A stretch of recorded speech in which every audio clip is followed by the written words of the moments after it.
안녕하세요. 여러분의 꾸준함을 응원하는 페달입니다. 오늘 이야기 주제는 심상화입니다. 심상화를 지금 바로 체험할 수 있는 간단한 테스트를 먼저 해보겠습니다. 우선 종이 위에 자신의 이름을 왼손으로 써보십시오. 오른손이 아닌 왼손으로 이름을 쓰는 것입니다.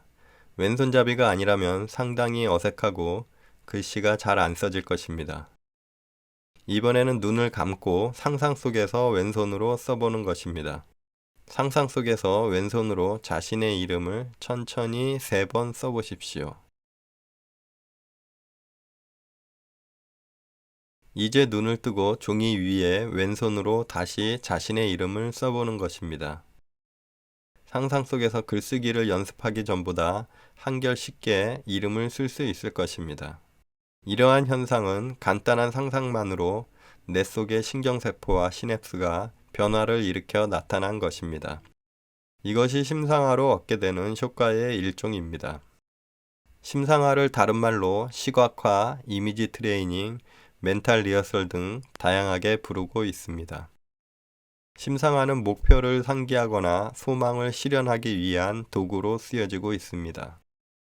심상화라는 말을 간단하게 풀어보면 원하는 것을 이루기 위한 상상 속에서의 연습이라고 할 수 있습니다. 심상화가 중요한 이유는 원하는 것이 현실에서 이루어지기 전에 상상 속에서 먼저 이루어져야 하기 때문입니다. 인간이 만들어내는 모든 것은 2번 창조됩니다. 이 말은 디즈니랜드의 창시자 월트 디즈니가 한 말입니다. 첫 번째 창조는 바로 상상 속에서 일어납니다. 그리고 현실에서 2번째의 창조가 일어난다는 것입니다. 즉, 인간의 내면에서 원하는 것을 명확하게 그려내고 난 후에 현실이라는 물질 세계에서 창조할 수 있는 것입니다. 발명왕 에디슨의 예를 들어보겠습니다.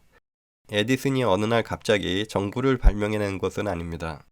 그는 전구를 만들기 전부터 전구에 대한 상상을 했습니다. 즉, 전구에 대한 심상화를 했었던 것입니다. 처음에는 단순히 빛을 내는 도구를 만들겠다는 생각이 점점 구체적이고 명확해져서 결국 필라멘트와 전기를 이용하는 백열등을 만들게 되었던 것입니다. 에디슨은 전구를 발명해내기까지 약 2000번의 실패를 겪었다고 하는데, 만약 에디슨의 마음속에 명확하게 심상화되어 있는 전구가 존재하지 않았다면 몇 번의 실패를 겪고 난 후에 전구를 발명하는 일을 포기하고 말았을 것입니다. 이처럼 인간이 꿈꾸는 모든 것은 상상 속에서 첫 번째 탄생을 한 후에 현실에 나타나게 됩니다. 심상화란 꿈이 현실이 될 수 있도록 상상 속에서 명확한 청사진을 그리는 것입니다.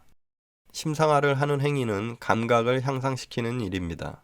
실제 경험을 통해 느낄 수 있을 정도의 감각을 상상으로 최대한 실제와 같이 느끼는 것입니다. 평소에는 느낄 수 없었던 감각이 살아나면 숨어있던 잠재력이 발현되기 시작합니다. 이미 우리가 테스트한 것처럼 머릿속에서 왼손으로 글씨 쓰는 상상을 하는 동안 실제로 왼손으로 글씨 쓸 때의 감각을 실감하게 되는 것입니다. 이처럼 전에는 느끼지 못했던 감각을 체험하면서 능력이 향상되기도 하고 숨어있던 잠재력이 발현되는 것입니다.